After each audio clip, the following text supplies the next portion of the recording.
Prazer, meu nome é Pedro Henrique. Eu estava falando aqui dos desafios, né? Então, dei muita aula para jovem, para adolescente. Começando agora a dar aula para adulto é um grande desafio, né? Então, nós vamos compartilhar um pouquinho da palavra de Deus hoje. Vamos começar com uma oração. Eu vou pedir para o nosso cantor que ora como se estivesse compondo poesia, Tom Dias, orar por nós. Que isso.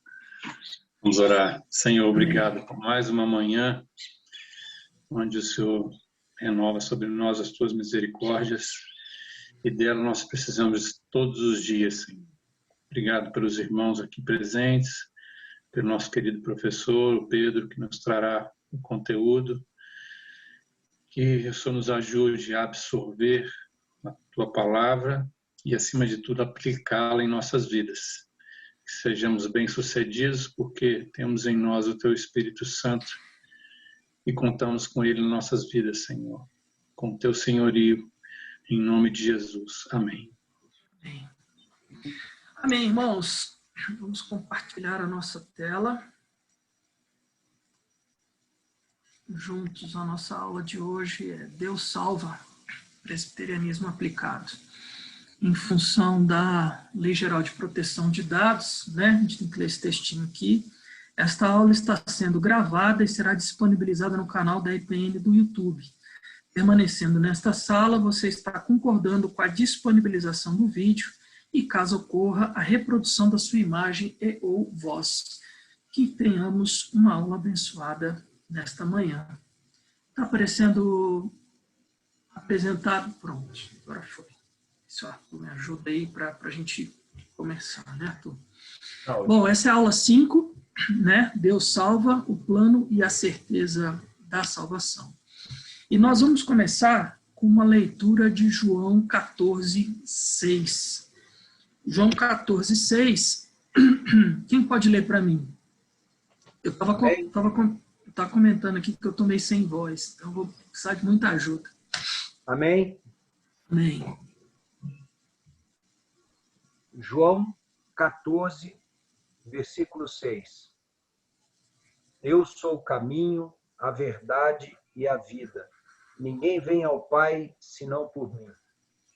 Esse é um dos versículos que eu mais amo na Bíblia, né? Porque Jesus, de uma forma muito simples e sábia, colocou 3 pontos fundamentais para a gente poder entender o que é o Evangelho, né? Jesus está dizendo aqui que ele é o caminho que nós devemos seguir, e aqui a tradução dessa palavra é literalmente por onde andar, né?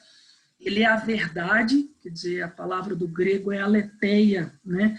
É a noção de Deus, né? E dos propósitos de Deus para a nossa vida.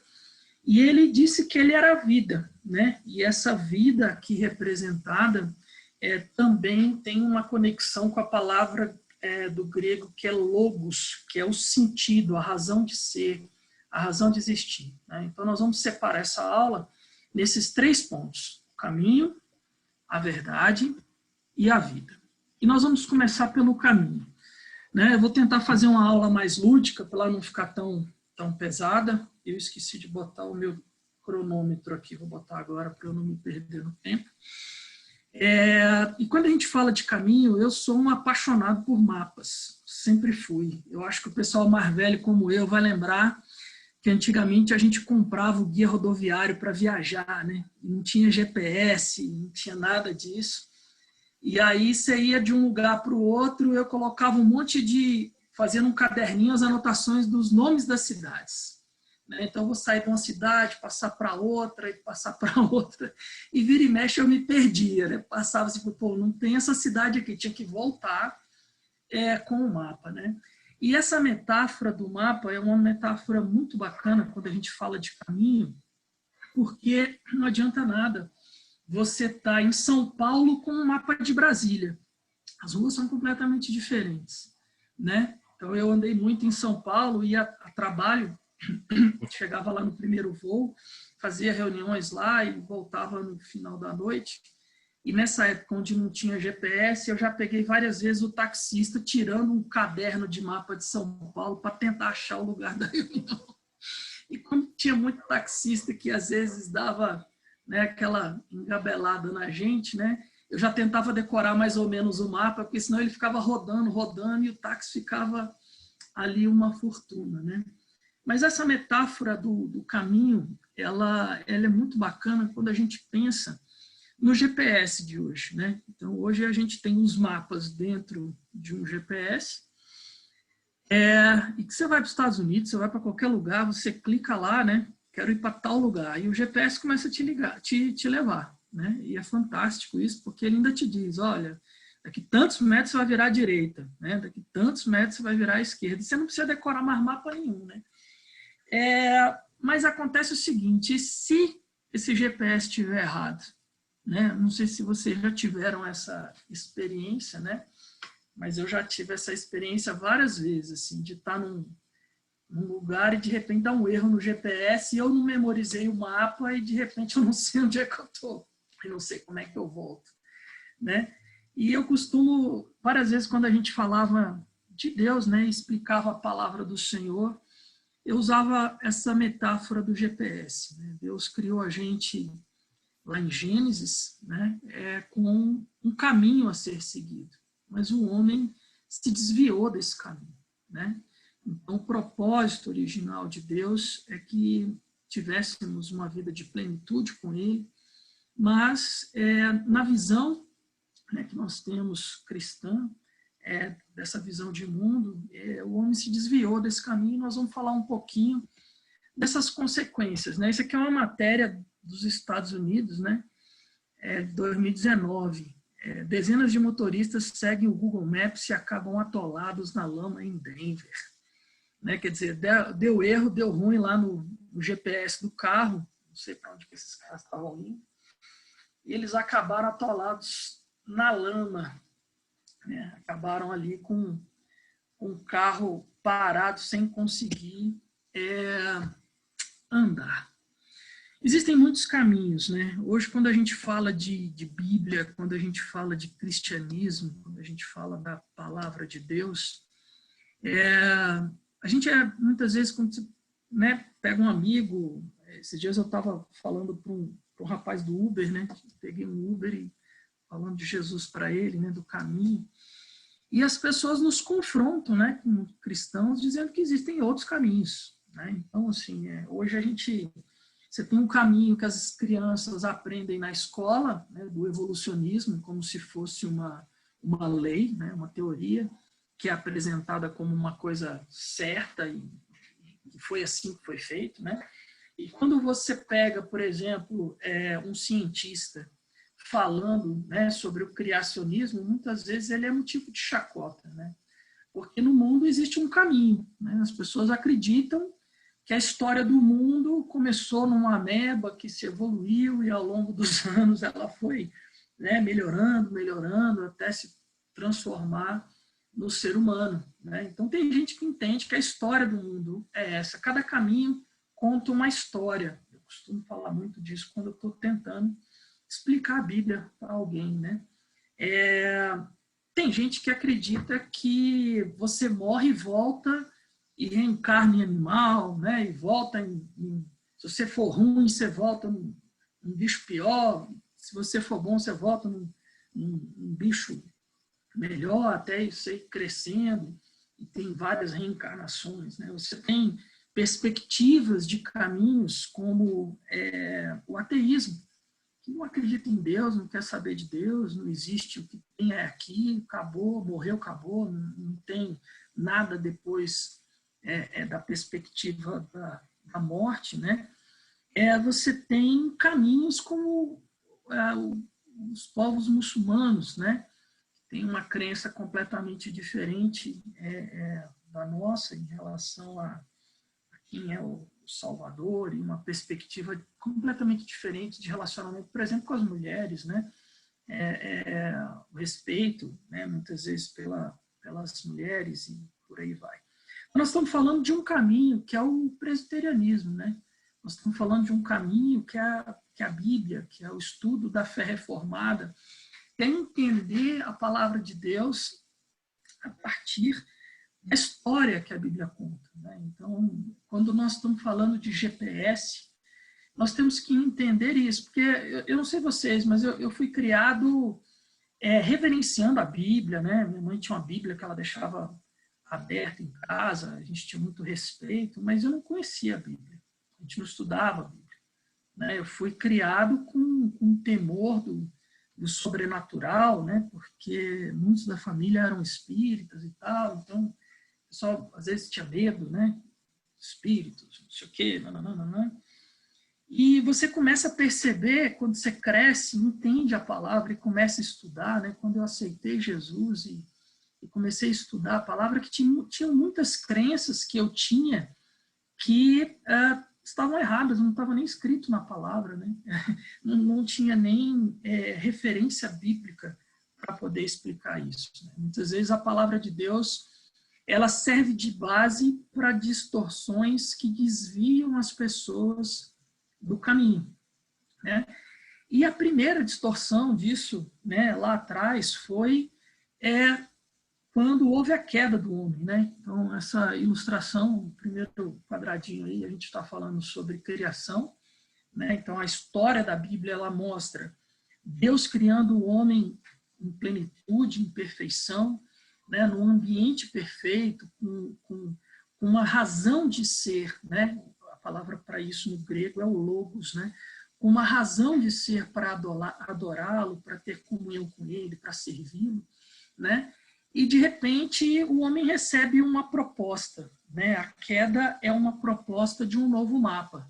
Satanás vira para a mulher e para o homem e oferece um novo caminho, dizendo assim, olha, se você desobedecer, você vai ser como Deus, vai ser o cara, tu vai fazer do teu jeito, não tem que obedecer mais ninguém, entendeu?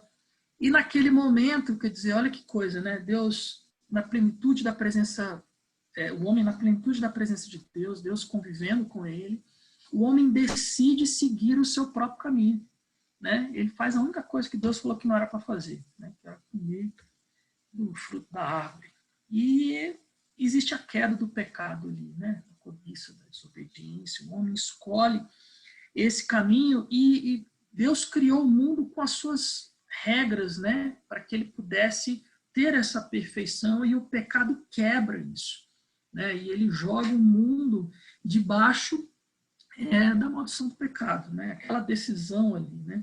É engraçado que a palavra do grego de paz, né, quando fala da restauração, né, da vida eterna, fala muito sobre eirene, né, que é um estado de paz mundial. É um estado onde você não tem medo, você não tem violência, você não tem guerras, etc. Então, o homem vivia isso antes da queda. Ele vivia numa plenitude da perfeição da presença de Deus. Mas depois da queda, essa ruptura deixou a presença de Deus inacessível. O homem não podia, por suas obras ou pelo seu mérito, né, pela sua vontade própria, voltar para a presença de Deus, né? Então, quando você vê C.S. Lewis, né, que escreveu Nárnia, e você vê, por exemplo, Tolkien, que escreveu O Senhor dos Anéis, eles têm metáforas maravilhosas falando disso, né? Que nós, seres humanos, temos esse desejo de escapar da morte, né? Porque o salário do pecado é a morte. E então o ser humano tem esse desejo da plenitude, o desejo, né, de suprir um vazio que não tem como suprir sem Deus, né? Então está faltando alguma coisa em nós, todos nós. E não tem como, pelo nosso próprio esforço, ou pela busca, ou pela disciplina, ou pela observância, né, de rituais, a gente suprir a presença de Deus nas nossas vidas. Nós estávamos separados da presença de Deus nesse sentido. E eles falam muito disso, né, nas metáforas que eles criaram dos livros, dos filmes, é que a gente espera por isso. A gente parece que lembra do gosto, né? De um gosto bom que a gente sentiu há muitos e muitos milhares de anos atrás, é uma metáfora que eles usam, né? E a gente fica tentando lembrar do que era, né? Então, o homem, na perspectiva metafórica de Lewis e Tolkien, né, ele tem esse anseio pela eternidade, Ele tem esse anseio pela volta da presença de Deus. Mas ele não conseguia voltar para a presença de Deus, mas Deus tinha um plano, né? Essa redenção, ela vem porque a queda transformou o nosso GPS, né? Vamos dizer assim, o nosso caminho a seguir num GPS bugado, né? Um GPS quebrado. E ele sempre nos leva para o caminho errado, né? Então você vê que o homem tem essa tendência natural de mentir, de enganar, né? E está navegando na internet, vê a tentação lá de um botãozinho para clicar com coisa errada e acaba clicando, né? Está passando pela rua e acaba olhando para onde não deve olhar. Ele é pressionado, ele acaba mentindo, né? Numa situação difícil. Quer dizer, o homem tem a tendência natural de voltar sempre para o pecado, né? Mas Deus tinha um propósito nisso tudo e ele manda Jesus, e Jesus vem ao mundo, né?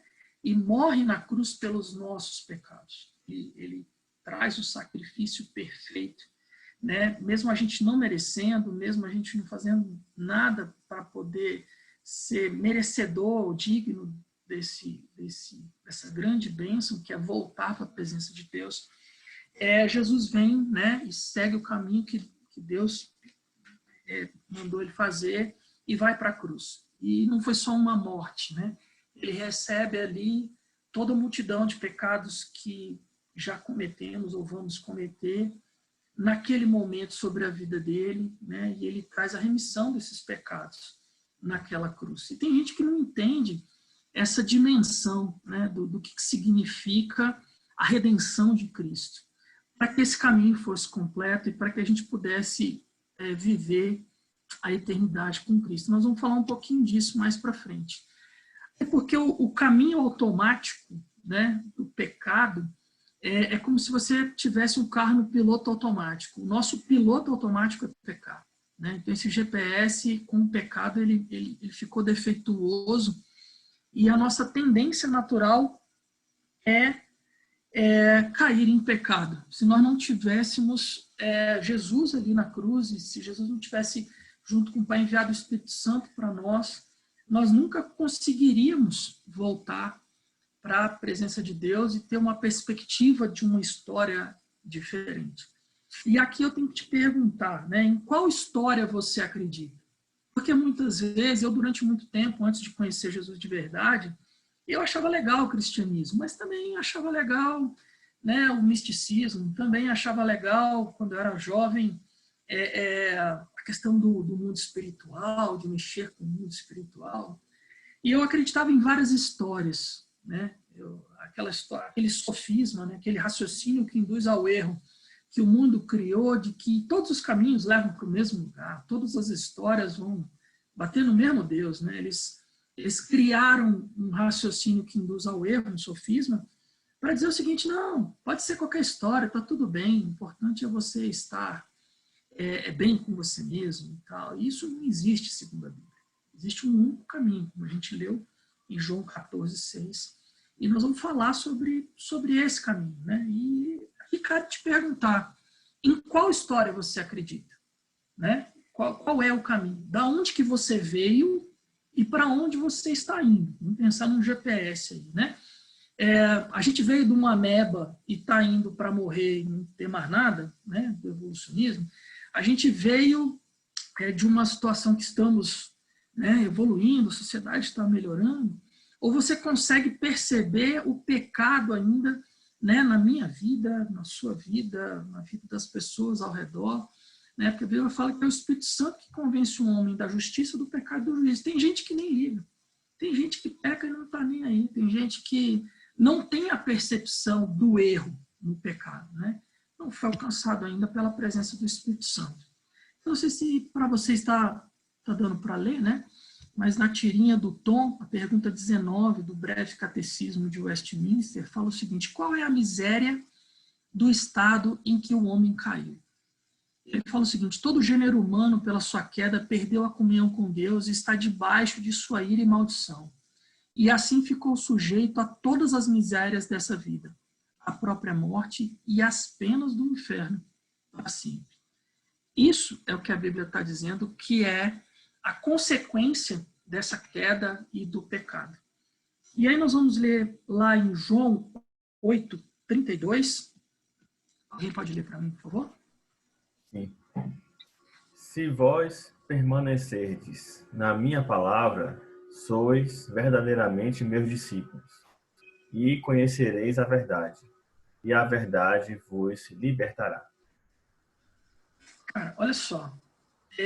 Nós estamos falando de liberdade. Liberdade é meio que um mantra de hoje em dia, né? Nós temos que ser livres. Livres para isso, livres para aquilo outro. Mas eu escutei um teólogo presbiteriano trazendo uma reflexão sobre a liberdade que me marcou muito. Ele fala o seguinte: olha, se você quer ter a liberdade de ter saúde, você não pode ter a liberdade de comer o que você quiser. Porque se você enfiar a cara de comer porcaria, tu vai acabar passando mal. Se você quiser ter a liberdade de ter um bom trabalho, você não pode ter a liberdade de fazer o que você quiser com o seu tempo. Você vai ter que estudar, você vai ter que se esforçar, você vai ter que ter disciplina, né, para poder ser um bom profissional. Então, a liberdade não é um conceito absoluto. As pessoas falam assim, tem que ter liberdade, tem que ter liberdade. Né? A liberdade é você entender a verdade, esse caminho, e fazer as escolhas certas. Né? Quando a gente falou lá sobre o caminho, né, em João 14:6, quando a gente vê a tradução do grego da palavra, esse caminho fala sobre conduta, a forma de pensar, de ser, de sentir e de decidir. Olha que coisa linda. Então, quando Jesus disse, eu sou o caminho, a verdade e a vida, quando ele falou, eu sou o caminho, ele está dizendo assim, eu estou te ensinando um jeito correto de pensar, de ser, de sentir e de decidir. Ele não vai vir pilotar a sua vida para você. Ele está te mostrando o caminho. E esse caminho é a palavra dele que nós estamos estudando. E nós temos que nos aprofundar no estudo da palavra para que a gente possa pensar diferente, ser diferente, sentir diferente e decidir diferente. É muito precioso isso, porque a gente fica com tantos livros de autoajuda aí dizendo tanta porcaria, tanto lixo, né, para a gente buscar solução para os problemas da nossa vida, nas nossas vidas em outros lugares. Mas a Bíblia ela tem tudo o que a gente precisa para que essa verdade da palavra de Deus possa nos libertar do pecado, possa nos libertar dos nossos anseios, dos nossos medos, dos nossos traumas, da nossa vida no caminho errado. Né? Então, quando nós estamos falando da palavra de Deus, de Gênesis a Apocalipse, nós não estamos dizendo que é um livro de uma religião. Nós cremos que ele é a história do mundo, do início ao fim, de como ele começou e de como ele vai terminar daqui a pouquinho. Na última cena do filme, né, o que vai ter nessa última cena do filme? Nós vamos falar sobre isso. Né? E aí eu já falei um pouquinho desse conceito de liberdade, e a gente tem que se perguntar isso, né? Quer dizer, como a palavra de Deus influencia na minha vida, né? Para que a gente possa ter liberdade na presença de Deus, para que a gente possa viver conforme foi planejado por Deus e não conforme eu quero, ou como eu acho que deve ser. Esse foi o problema inicial, né? O homem queria fazer do jeito dele e não quis fazer como Deus tinha planejado para ser uma vida plena, né, e satisfatória. E a gente convive com isso todo dia nas nossas decisões, porque às vezes a minha carne quer fazer uma coisa errada, mas é a palavra de Deus e a presença do Espírito Santo que vai dizer, não é por aí. Você vai ter que escolher Cristo todo dia. Você vai ter que escolher a palavra do Senhor todo dia. Porque nessa linha do caminho, a forma de pensar, né, na hora que vierem pensamentos errados, sejam eles de traição, sejam eles de medo, você vai ter que aprender a pensar conforme a palavra. Você vai ter que aprender a, como Davi fazia, né, porque estás ansiosa, ó minha alma. Ele falava com o coração dele angustiado, e ele falava assim, minha alma, pensa no Senhor, confia no Pai, olha o que ele já fez por nós. E esse dilema a gente vive todo dia. Para que essa liberdade do Senhor possa ser manifesta na nossa vida e o fruto do Espírito Santo possa crescer dentro de nós. Né? Então, quando nós falamos, né, sobre pecado, ele está fazendo a gente errar o alvo, O pecado é qualquer falta de conformidade com a lei de Deus, ou qualquer transgressão dessa lei. Então, durante muitos anos, eu olhava para a Bíblia, achava aquilo lindo, mas eu não estudava quando era pequeno. Quando eu começo a estudar, a palavra começa a me confrontar na minha forma de pensar, na minha forma de ser, na minha forma de sentir e na minha forma de decidir. Na minha forma de usar meu dinheiro, na minha forma de usar meu tempo, na minha forma de conviver com pessoas que eu não gosto. Eu ter que amar o próximo, mesmo às vezes quando ele está me perseguindo, e orar por ele, para que ele possa se converter e buscar o Senhor. Imagina Estevão sendo apedrejado. Paulo estava lá. Você está entendendo? Estevão estava fazendo isso. É muito difícil fazer isso no dia a dia. O pecado vai nos levar à ira, ao rancor, à falta de perdão, ao ódio. Ele vai nos levar a tudo aquilo que é de ruim na face da terra, né? E Deus começou lá atrás, né, quando ele nos deu os 10 mandamentos, para nos guiar nesse entendimento, né? Então, quando ele falou lá de não ter outros deuses, não fazer imagens para adorar, não tomar o nome do Senhor em vão, guardar o dia do sábado, que o descanso simbolizava o descanso eterno que Jesus traria para nós, honrar seu pai e sua mãe, não matar, né? Não adulterará, não furtarás e não dirás falso testemunho e não cobiçarás. Ele começou nos 10 mandamentos a nos dar um código moral que mostrasse a palavra dele, para dizer o seguinte: olha, o caminho é esse, entendeu? E se você pegar, existem vários estudos sobre isso, toda a estrutura do direito, da democracia, de uma sociedade, começou aqui, né? Então fala assim, os romanos entendiam bem o que era a democracia, não entendia nada, a democracia era só para eles, para o resto podia matar todo mundo, não tinha problema nenhum, né? Então, assim, na verdade Deus conduzindo a história, né? Trazendo a lei que nos guiou a Cristo, que trouxe remissão dos nossos pecados, né? E eu tenho que tomar cuidado com o tempo, né? Quando a gente fala de justiça, geralmente a gente pensa na Liga da Justiça, né? A gente pensa em pessoas que farão justiça por nós, né? Líderes, nós pensamos em heróis, né? Quando a gente fala de justiça, mas a dimensão de justiça, quando você enxerga a Bíblia como um todo, ela é diferente da concepção que nós temos hoje de justiça, porque a concepção de hoje é justiça para mim, né? Então o ser humano fala muito, não, eu quero justiça, né? Tem um ditado americano que fala assim, se alguma coisa der errado na minha vida, eu vou processar, né? Talvez eu vou processar Deus porque as coisas estão dando errado na minha vida, porque o homem é centrado em si mesmo. Ele fala de justiça para si, mas a concepção de justiça bíblica, quando você pega a palavra shalom e quando você pega a dimensão do que Deus vem mostrando ao longo da história, é justiça para nós. Tanto é que o maior mandamento é amar a Deus acima de todas as coisas e o próximo como a ti mesmo, para que você possa ter uma dimensão de justiça diferente, né? Então, quando nós falamos de justiça, você fala assim, poxa, será que era justo pegar os malucos, todos os estupradores e soltar todo mundo? Tadinho deles. Mas fala, pô, isso não é justo, né? Então, ser justo não quer dizer só ser bonzinho, né? Não quer dizer só deixar todo mundo fazer o que tiver que fazer. Não é essa a concepção de justiça de Deus. E aí, quando nós falamos que Deus criou o mundo, criou uma regra do jogo, e o homem no pecado, ele quebra essa regra, e ele se afasta de Deus, e naquele momento, né, ele recebe a punição. Toda a geração de Adão para cá tinha isso, antes de Jesus, não existia possibilidade da gente voltar para a presença de Deus, né? Você começa a ter as pessoas dizendo assim, não, mas poxa, por que Deus permite que tantas coisas ruins aconteçam?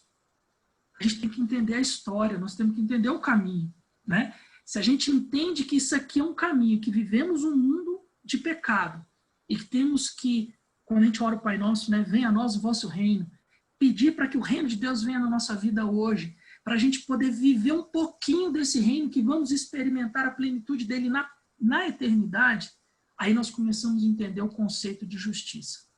Essa justiça vai ser feita com a segunda vinda de Jesus, quando ele restaurar a nossa a nossa amizade, a nossa presença com Deus é uma vida eterna. Só que isso também vai trazer justiça e juízo para aqueles que não aceitaram Jesus Cristo como Senhor e Salvador. E por isso que a gente prega, por isso que a gente fala do Evangelho. Né? E quando a gente vê lá em Romanos 3, são vários versos, né? Eu vou colocar só alguns deles aqui. Alguém pode ler para mim, do 21 ao 23? Eu leio. Raul aqui. Mas agora, sem lei, se manifestou a justiça de Deus, testemunhada pela lei e pelos profetas. Justiça de Deus mediante a fé em Jesus Cristo, para todos e sobre todos os que creem. Porque não há distinção, pois todos pecaram e carecem da glória de Deus. Que lindo, né? Quer dizer, a justiça, ela veio pela vida de Jesus Cristo nas nossas vidas, não porque a gente merecesse nada, mas ele morreu por nós. Né? E nós precisamos, né, essa palavra glória aqui, ela tem inclusive uma tradução que fala de julgamento. Nós precisamos do julgamento de Deus. Nesse julgamento nós não temos nada a oferecer. Né? Nós somos pobres de espírito, na nossa natureza humana não tem nada para poder entregar de bom, mas pelo sangue de Jesus que nos cobre, né, nós podemos ter acesso a essa presença de Deus para tentar viver a verdade que ele nos chamou para dizer, para viver. Né? Então, entrando no outro ponto aqui, quer dizer, em Romanos 3 aqui, só voltando um pouquinho, né, tem outros versículos, quando a gente fala que em Romanos 3, versículo 10, não há nenhum justo sequer, no versículo 12, todos se desviaram, no versículo 20, ninguém será justificado por obras, no versículo 23 de Romanos 3, todos pecaram e dependem da glória de Deus, versículo 24, sendo justificados gratuitamente por sua graça, por meio da redenção que há em Cristo Jesus. E versículo 28, para terminar, justificados somos pela fé. Vamos falar um pouquinho sobre essa verdade e como isso pode fazer diferença nas nossas vidas hoje. João 8:31, nós temos a seguinte abordagem. Se vós permanecerdes na minha palavra, eu não estou conseguindo enxergar tudo. Alguém lê para mim? Agora que eu vi que tem umas janelinhas na frente. Se vós permanecerdes na minha palavra, sois verdadeiramente meus discípulos, e conhecereis a verdade, e a verdade vos libertará. Então, o que ele está dizendo aqui? Né? Nós falamos de uma história, falamos de um caminho, e quando a gente fala de viver essa verdade, ele está falando o seguinte, de permanecer na palavra. Então, a Bíblia não é para eu ler no final de semana e deixar para lá no meu cotidiano. Não, ela tem que fazer diferença na minha forma de viver, na minha forma de pensar. Eu tenho que ser verdadeiramente discípulo de Deus. Lá em João 15, Jesus fala que se você é meu amigo, se você me obedece. Eu tenho que obedecer a palavra de Deus, eu tenho que conhecer essa palavra. E conhecendo essa palavra, essa verdade, ela vai me libertar dos meus anseios, dos meus traumas, né, dos meus medos. Eu tenho que virar minha folhinha aqui e cuidar do tempo. Né? E aí ele fala o seguinte, quando a gente fala do GPS lá, né, que a gente falou do caminho, a tradução de João 14:6, ele fala, vou falar sobre isso aqui várias vezes, né? O caminho é uma forma de pensar, de ser, de sentir e de decidir. Mas é muito difícil, o caminho, a porta é muito estreita, porque é muito difícil aprender a pensar, segundo a palavra de Deus. Porque o nosso pecado nos leva para o caminho errado no nosso pensamento, nas nossas decisões, na nossa forma de ser e de sentir. E a nossa mente vai nos enganando nesse sentido. E é por isso, né, que em Romanos 12:2, ele traz a seguinte frase. Alguém lê para mim, por favor. Vou ler aqui. Não vos conformeis com este século, mas transformai-vos pela renovação da vossa mente, para que experimenteis qual seja a boa, agradável e perfeita vontade de Deus. Olha só, será que eu estou vivendo a boa, a perfeita e agradável vontade de Deus na minha vida. Porque muitas vezes, se eu não estou vivendo, é porque eu não permiti que a palavra de Deus transforme a minha forma de pensar, transforme a minha forma de ver o mundo. Eu oro muito isso com os meus meninos desde quando eles eram pequenos, para que Deus abra os nossos olhos e essa palavra nos confronte. Porque se a palavra de Deus ela é apenas um estudo religioso, ela não vai trazer fruto nenhum nas nossas vidas. Mas se ela me confronta no dia a dia, da forma às vezes como eu tratei uma pessoa do jeito que não deveria, se ela me confronta na minha forma de pensar, porque eu estou aterrorizado e eu não estou confiando na visão de Deus, na plenitude de Deus, no governo de Deus sobre toda a terra, eu tenho que pensar diferente. Eu tenho que voltar para a presença de Deus, eu tenho que orar, eu tenho que derramar minha vida na presença de Deus, para que essa verdade possa fortalecer minha fé. Lembrando, que essa fé em Cristo Jesus.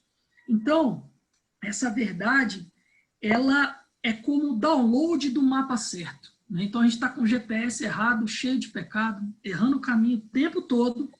E quando a gente estuda a palavra, quando a gente ora, quando a gente se coloca na presença de Deus, quando a gente clama pela presença dele, é como se a gente fizesse o download do mapa certo. E aí a gente começa a experimentar o que é essa boa, perfeita e agradável vontade de Deus, mesmo nas piores tempestades, como Paulo falava. Quer dizer, aqueles homens ali, que foram os discípulos de Jesus, viveram momentos terríveis e falaram de bênçãos maravilhosas. E nos mostraram um caminho perfeito, onde mesmo Paulo preso, ele está falando de coisas maravilhosas que hoje a gente pode estudar no caminho de Deus. E se eu não conseguir entender isso ainda, eu preciso estudar mais essa verdade, eu preciso colocar minha vida mais na presença de Deus para poder sentir essa paz, para que essa verdade possa transformar a minha mente, Porque Deus já fez tudo que tinha que fazer, ele entregou seu único filho, lá em João 3,16, Porque Deus amou o mundo de tal maneira que deu seu filho unigênito para que todo aquele que nele crê não pereça, mas tenha vida eterna. Então foi isso que Jesus Cristo veio fazer, Deus deu o único filho, para morrer no nosso lugar, para que a gente não perecesse no inferno, mas para que a gente pudesse, aceitando Jesus como único Senhor e Salvador, e vivendo verdadeiramente de uma forma que está em conformidade com a palavra, a gente possa viver essa vida eterna. Mas essa porta é muito estreita. Em Mateus, ele fala assim que no final dos tempos, muitas pessoas dirão: Senhor, mas eu fiz milagres em teu nome. E muitas vezes Jesus vai dizer para eles no momento, falar assim: olha, eu não conheço vocês. Imagina, a pessoa saber a Bíblia de cor, versículo decorado, fazer milagres em nome de Deus. E chegar lá na ponta, na hora que Jesus voltar de novo, o cara cheio de si, dizendo: pô, eu sou o cara, mandei bem. Jesus vira e fala assim: não te conheço. Você não vai para a eternidade comigo. Então, o que nós estamos falando, da salvação do Senhor, desse caminho, dessa verdade, é uma coisa muito séria. Ela tem que ser uma prioridade na nossa vida em termos de estudo, de oração e da presença de Deus e de busca por essa presença do Senhor. Opa. E o engraçado é que a maioria das religiões, se não todas, pelo menos das que eu conheço e estudei são todas, elas te dão um caminho que é o seguinte: olha, você faz isso, isso e isso, e aí Deus te aceita. Não, você tem que se esforçar, você tem que fazer isso, isso, isso. E eu vivi com esse paradigma mental muitos anos, mesmo depois de achar que conhecia Jesus e viver numa outra igreja. Porque a gente sempre tinha que fazer alguma coisa para Deus nos aceitar. E se você parar para prestar atenção, a maioria das religiões é assim. Mas o que Jesus trouxe para a gente em termos de graça não é assim. A gente não merecia, a gente não fez nada, ele nos aceitou. E ele nos acolheu. E ele morreu na cruz por nós, se a gente merecesse sem fazer nada. O ladrão da cruz é o exemplo disso. Não deu tempo do cara fazer nada. Nada. Ele só aceitou, ele creu em Jesus. E aí Jesus virou para ele e falou assim: você vai estar comigo na eternidade. É graça. E é difícil aceitar, porque a gente vive numa sociedade de meritocracia, de relações de troca, né? Se você fizer isso, eu te dou aquilo. Mas o evangelho não é assim. Porque eu fico tão constrangido, porque Deus me aceitou com essa graça maravilhosa, eu vou me comportar de uma forma diferente. Né? E aí Tiago fala que o verdadeiro evangelho é cuidar de órfãos, de viúvas. Mas assim, não é uma dependência para Deus me aceitar, é porque eu tenho uma dívida tão grande por aquilo que Jesus fez por mim, que eu vou trabalhar o resto da minha vida e não vou conseguir pagar. Mas eu vou me esforçar. Eu vou tentar o máximo que eu puder amar o próximo, viver a palavra, e seguir esse evangelho, viver esse evangelho, porque eu não tenho como pagar aquilo que ele fez por mim. É uma sensação de servidão para Deus em plenitude. Eu quero servir ao Senhor, eu quero viver essa palavra, eu quero viver essa verdade, eu quero andar nesse caminho. E aí, lá em Atos 2, 38, existe a chave para começar e entrar. Alguém lê para mim, por favor. Arrependei-vos, e cada um de vós seja batizado em nome de Jesus Cristo, para a remissão dos vossos pecados, e recebereis o dom do Espírito Santo. Olha que lindo. Tem tanta gente pregando um evangelho de troca. Você faz isso que eu te dou aquilo. Né? Tem tanta gente pregando um evangelho de plenitude. Né? Vem que Deus é bom. Né? Os cultos são mais focados na sua satisfação pessoal do que no estudo da palavra de Deus, do que no seu culto ao Senhor. Você está mais preocupado se o palestrante falou bem, como se fosse um palestrante profissional, se o pastor falou bem, como se fosse um palestrante profissional, do que de entender a palavra que ele está falando. Né? Existem evangelhos de troca, existem evangelhos onde você se aproxima de Deus para receber coisas. Não, se você fizer isso, tu vai ganhar aquilo. Né? Eu vivi numa igreja há muitos anos assim, que era um evangelho de troca. Mas esse não é o caminho que Jesus está dizendo.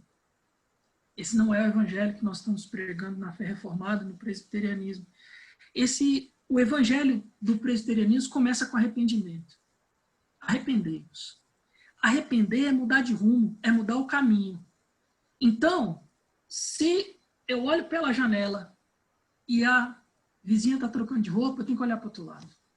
Se eu estou numa reunião e a mulher abre as pernas, eu tenho que olhar para o outro lado, eu tenho que sair da reunião. Se eu estou navegando na internet e aparece um negocinho lá para clicar no lugar errado, eu tenho que sair dali. Se dá vontade de mentir, eu tenho que falar a verdade. Eu tenho que me arrepender do pecado. O pecado, ele tem que te constranger. Para você entender que o Espírito Santo, que é quem nos convence da justiça, do pecado e do juízo, está vindo sobre a sua vida para que esse fruto do Espírito cresça dentro de você, você tem que se arrepender do pecado. O pecado não pode ser uma coisa comum, ele não pode ser uma coisa natural para você. Não estou dizendo que nós somos perfeitos, a gente erra. Mas tem que ter vergonha, tem que ter mudança de vida, tem que ter confissão de pecado. Dizer, Deus, me perdoa, me ajuda a não mentir mais. Deus, me ajuda a não ser agressivo mais. Senhor, me ajuda a não cobiçar, e por aí vai, são tantos. Né? Nós vamos viver o resto da vida vigiando para o nosso GPS não nos levar para o caminho errado. Mas quanto mais próximo eu estou da presença de Deus, menos o pecado tem força sobre a minha vida. E a gente vai experimentando a liberdade de viver no caminho do Senhor. Mas ela começa com arrependimento. Começa por entender o que Jesus Cristo fez por mim naquela cruz. Começa por entender que se ele não tivesse lá recebendo toda a punição que nós teríamos que receber no final dessa história, no final do mundo, quando Deus vai separar aqueles que vão viver com ele para a eternidade e aqueles que vão ter que ir para o inferno, toda aquela punição que viria sobre nós veio sobre a vida de Jesus. Então não foi só morrer, foi muito pior do que morrer. Então, nós temos que entender que a gente não fez nada, Jesus nos acolheu e que não dá para viver na presença de Deus convivendo com o pecado. E aí, nós chegamos no último ponto, e eu já estou terminando, que a gente falou que Jesus falou que ele era o caminho, a verdade e a vida. E a partir do momento que eu me arrependo e eu decido seguir a Cristo por uma vida nova, lá em João, 1 João 4, começando ali de 7 a 10, Deus nos traz o seguinte texto. Alguém pode ler para mim, por favor? Para eu finalizar. Amados, amemo-nos uns aos outros, porque o amor procede de Deus. E todo aquele que ama é nascido de Deus, e conhece a Deus. Aquele que não ama não conhece a Deus, pois Deus é amor. Nisso se manifestou o amor de Deus em nós, em haver Deus enviado seu Filho unigênito ao mundo, para vivermos por meio dele. Nisto consiste o amor. Não em que nós tenhamos amado a Deus, mas que ele nos amou e enviou seu Filho como propiciação pelos nossos pecados. Esse é o resumo de tudo. Eu já estou terminando, né? Eu sei que o tempo a gente deu 5 minutos de tolerância, mas eu já estou finalizando. E esse é o resumo. Para que eu possa viver, né? E essa palavra vida ali de João 14:6, ele está falando de plenitude, de razão de viver. Para que a minha vida possa ter sentido e razão de viver, eu tenho que entender a história. Eu tenho que entender o caminho. Eu tenho que entender para onde nós estamos indo, né? Um pouco mais para frente, em João 4,18, João fala o seguinte: no amor não existe medo. Antes, o perfeito amor lança fora todo medo. O medo produz tormento, logo aquele que teme não é aperfeiçoado no amor. Nós amamos porque ele nos amou primeiro. Aquele que disser que ama a Deus e odiar o seu irmão não pode amar a Deus. Então, quando nós conhecemos esse amor de Deus, quando nós conhecemos a presença do Senhor, cara, a gente está vivendo um momento de pandemia. Quanto medo está assolando os nossos corações. Só que o que está sendo falado aqui é que essa salvação, ela vai tirar de nós todo o medo. Eu tive Covid, fiquei ruim só. Estou com sequela até hoje, desenvolvi asma, as alergias explodiram, você está entendendo? Eu perdi amigos. É lógico que dá medo. Mas se eu entender aquilo que Jesus fez por mim, se eu entender o momento da história que estamos vivendo, eu posso passar por isso confiando no amor de Deus. Eu posso passar por isso crendo, né, que esse amor vai nos alegrar nas pequenas coisas. Eu estou evangelizando uma pessoa, né, que falou em suicídio e tal, e aí eu dei um dever de casa para ele. Eu falei assim, cara, você vai ter que começar a observar o amor de Deus nas pequenas coisas. No vento que bate no seu rosto, no sol que vem, né, te iluminar de manhã, no carinho de alguém trazer alguma coisa para você no seu quarto, numa música que você escutar e que você se lembrar do amor de Deus. O amor de Deus está nas pequenas coisas o dia inteiro. E nós estamos preocupados com grandes coisas. Nós estamos preocupados em ganhar o mundo. Só que, na verdade, a coisa mais importante que a presença de Deus já está conosco. É Jesus Cristo conosco, é o Espírito Santo com a gente.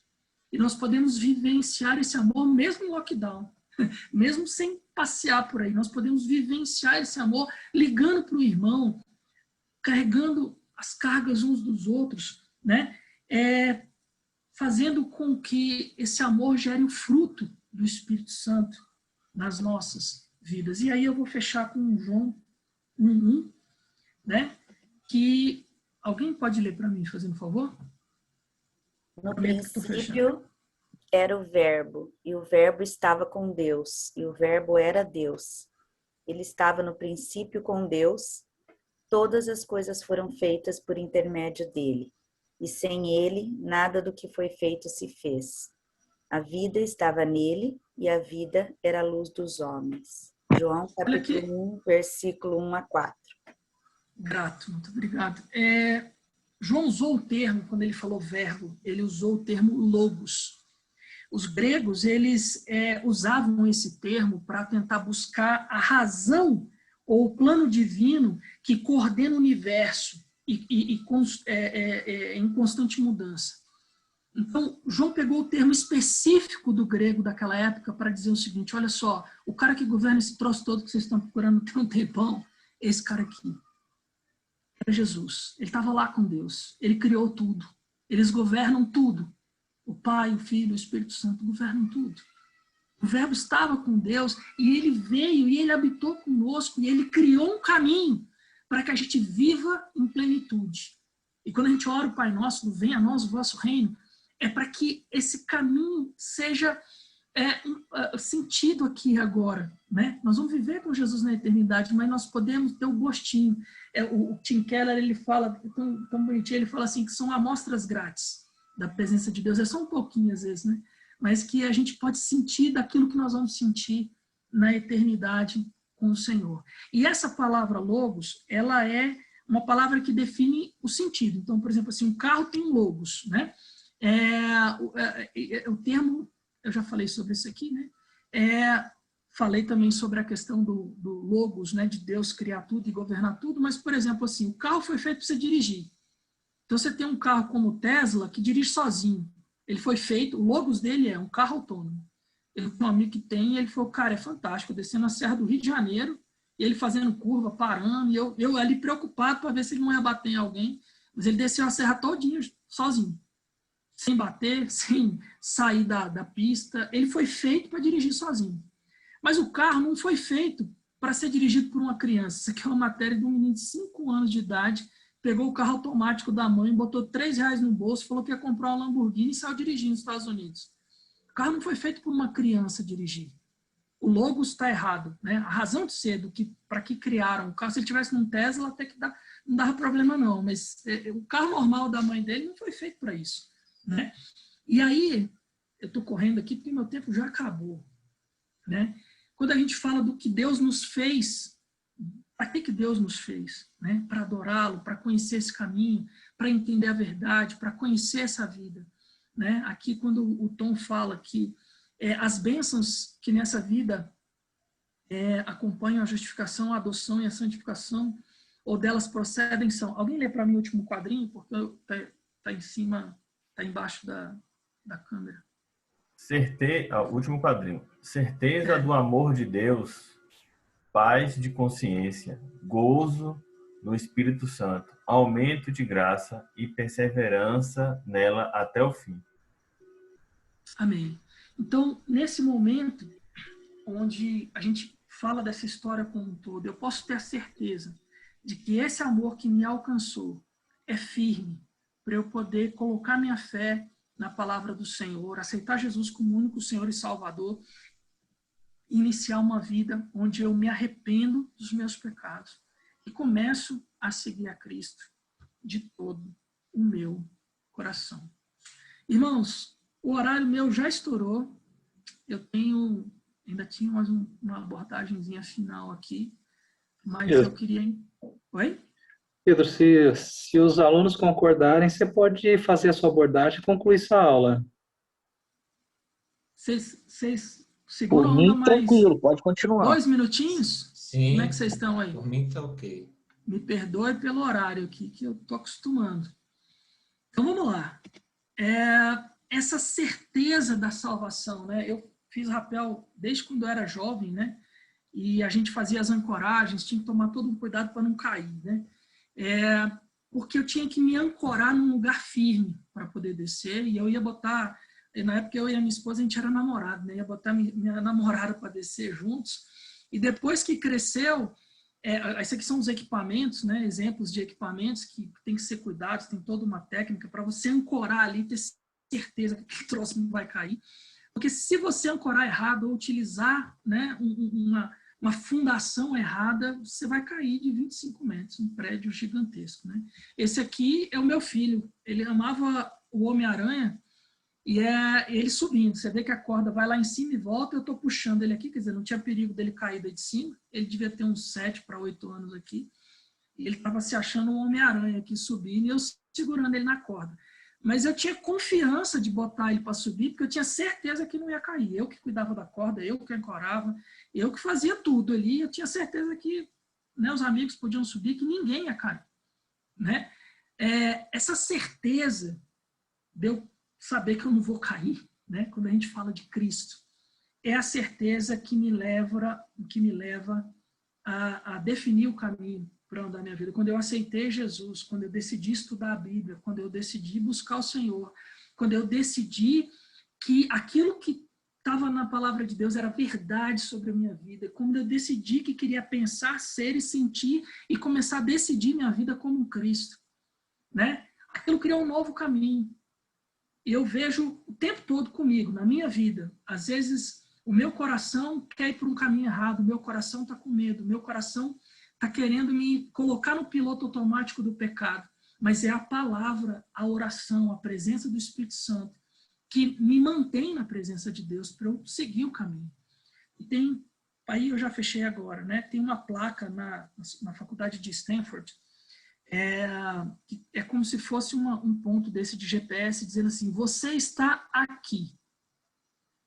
A sua vida, você pode entender o que está para trás, você pode esperar o que está para frente, mas você está aqui. E eu te digo, você está aqui hoje. Qual é o caminho? Qual é a sua fé? Qual é a transformação que a palavra do Senhor tem feito na sua vida? Essa verdade, nós falamos lá no começo, que Jesus disse que ele era o caminho, a verdade e a vida. Você tem seguido esse caminho? Você tem conhecido essa verdade? Você tem vivido a alegria do Senhor nas pequenas coisas da sua vida? Porque o que nós temos é o aqui, é o hoje. E o que nós temos é a fé da eternidade. Porque essa história vai terminar quando Jesus Cristo voltar. E aqueles que aceitarem Ele como único Senhor e Salvador vão ser acolhidos para Ele, para viver com Ele por toda a eternidade. Mas, infelizmente, aqueles que não seguirem esse caminho vão viver uma eternidade de sofrimento e dor. Então, todo sofrimento que a gente pode achar que vai ter aqui, vai passar. A nossa fé é essa. Nossa fé é que Deus está no governo da pandemia, que Deus está no governo de todas as coisas, de que tudo isso que estamos vivendo no mundo que jaz no maligno, que está no pecado, tudo isso vai passar com a vinda de Cristo. E nós vivemos essa fé, porque nós cremos dessa forma. E nós confiamos que essa história tem um final eterno e feliz para aqueles que aceitaram Jesus como único Senhor e Salvador. Mas essa decisão tem que ser feita hoje, de seguir ao Senhor. E a partir do momento que você tem essa decisão, você pode confiar que você está ancorando sua vida numa rocha firme. Você não precisa basear a sua certeza nos seus sentimentos. Você pode basear na história que vem se cumprindo desde o início da criação do mundo. E que vai terminar e recomeçar, né, a segunda vinda de Cristo. É isso, gente. Muito obrigado por estar aqui, né? Espero que vocês tenham gostado. Peço desculpas pelo horário que eu estourei um pouquinho, tá bom? Eu estou aqui à disposição, se alguém quiser ficar mais um pouquinho, fazer algum comentário, tá bom? Quem já precisar sair também, pode ficar à vontade, porque eu estourei o horário. Desculpa.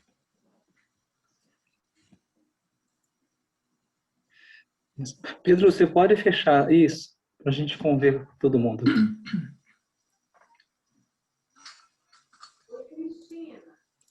Está aberto, gente. Quem quiser fazer algum comentário... Fazer algum comentário? O Tom levantou a mão. Ou não? Dá uma mãozinha aí, Tom.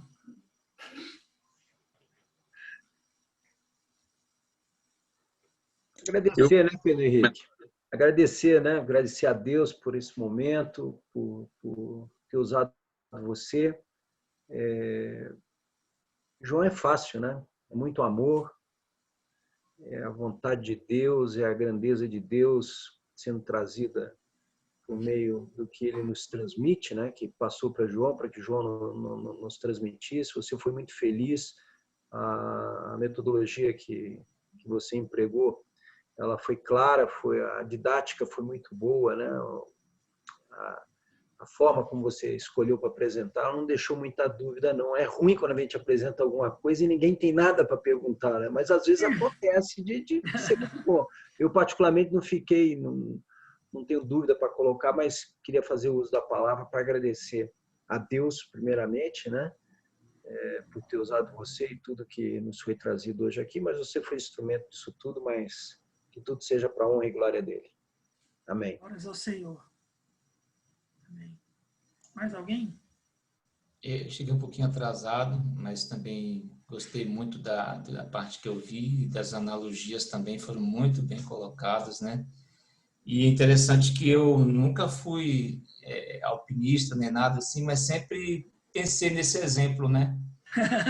Sempre pensei nesse exemplo de você subir, escalar e você ter um lugar firme onde você pode ter confiança de que mesmo com as nossas falhas, né, aquilo que foi plantado naquele sedimento ali vai te segurar e vai te manter no propósito do teu alvo ali, né? E glória a Deus porque a palavra dele, né, apesar das nossas ainda as limitações, né, mesmo tendo já alcançado a graça e a salvação, estamos ainda sujeitos, né, a pecar, né? Mas a graça dele também nos sustenta e nos firma a gente recomeçar e seguir em frente, né? Gostei muito dessa colocação sua aí. Parabéns, Deus abençoe. Deus é fiel. A minha colocação é mais uma provocação, tá? Eu estava lendo agora de manhã, é um livro que eu já tinha lido, resolvi ler. Eu tenho esse hábito de, às vezes, buscar na mesma uva novas prensagens, né? E eu estava lendo que você estava falando do nosso GPS, que ele se quebrou, né? E com o pecado. E a gente tem sempre a tendência... E lá o livro fala sobre que o homem aprendeu e insiste em buscar um caminho sem Deus, né? Ele lá no Éden falou, não, deixa eu dar um jeitinho aqui, deixa eu fazer as coisas do meu jeito e de repente até eu viro Deus também na minha própria vida. Esse caminho ele continua, ele nos visita todos os dias, né? E a gente tem que se desfazer disso. E ele às vezes, como nós cristãos já sabemos dessa lição, como diz o poeta, a lição a gente sabe, só nos resta aprender, né? A gente sabe de cor, mas só nos resta aprender. E esse aprender às vezes leva um longo tempo. É que às vezes a gente, para nós é muito sutil, que a gente busca uma espiritualidade, muitas vezes sem Deus. Isso é muito complicado, inclusive de percebermos nessa situação, sabe? E a gente, Deus é aquele ser que nos ajuda, que nos atende, que nos serve, mas o senhorio da minha vida, ele é complicado e precisa ser trabalhado todos os dias.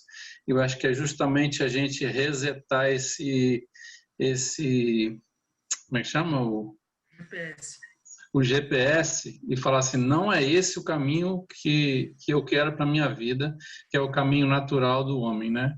Então, eu acho que isso é uma luta diária, que nós precisamos primeiro, perceber essa necessidade e aplicar, né? Nossa aula é de aplicação, então nós precisamos nos voltarmos atentos para essa questão, né? De não desenvolver uma espiritualidade centrada em nós, né? Era só isso. Foi o que eu tô com isso desde manhã rodando na minha cabeça e a aula veio muito a calhar para me ajudar nesse processo. Você notou a charada, né? Resetar o GPS é todo dia com leitura da palavra e oração. É o único jeito. Tem que resetar todo dia. Fazer o download do mapa certo, né? E a aplicação disso, né?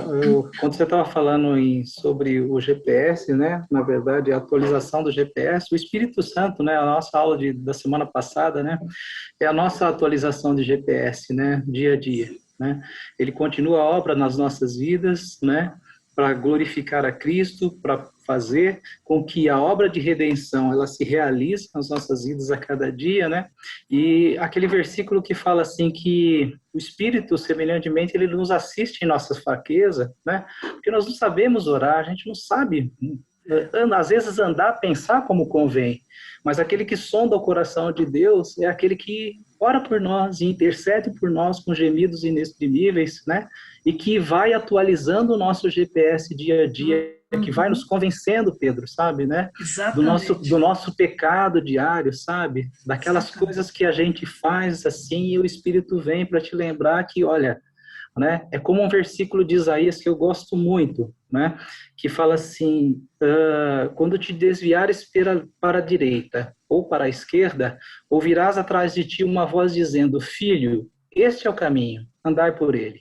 Né? Essa é a função do Espírito Santo que atualiza esse GPS, esse caminhar diário para a gente. Né? Por isso que a gente tem que encher do Espírito, lendo a palavra, né? Orando, buscando a comunhão com Deus, né? E não entristecendo o Espírito Santo, pegando um atalho ou um caminho errado.